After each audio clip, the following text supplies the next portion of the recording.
Ziua lui Frankie, special pentru 6 abonați! Yeee!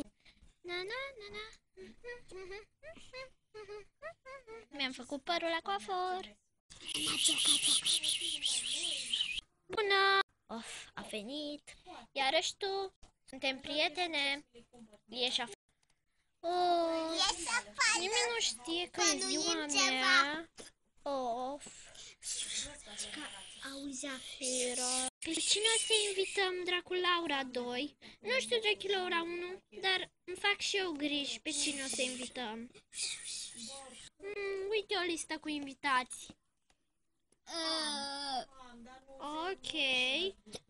Pare destul de mult. Toate animalele astea să ne invităm? Serios? Nu, aici scrie. Laguna, Rachel, Abby și Claudine. Ok. Dar Da, aici scrie. nu știe că plănuie în ziua ei. Da. Ok. O să se întoarcă ea acasă. Pun pariu. Mare pariu. Ha. Da.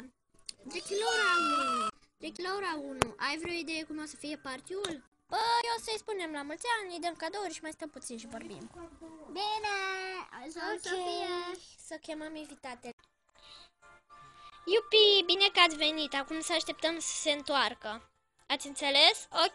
O să mai încerc norocul, poate o să-și aducă aminte. Da, Surpriză! Ah, fetelor, vă mulțumesc! Am făcut și eu 16 zile și v-ați adus aminte! Vă mulțumesc frumos! Să dăm partii ravagii și mulțumesc celor 6 abonați! Ne mai vedem! Pa!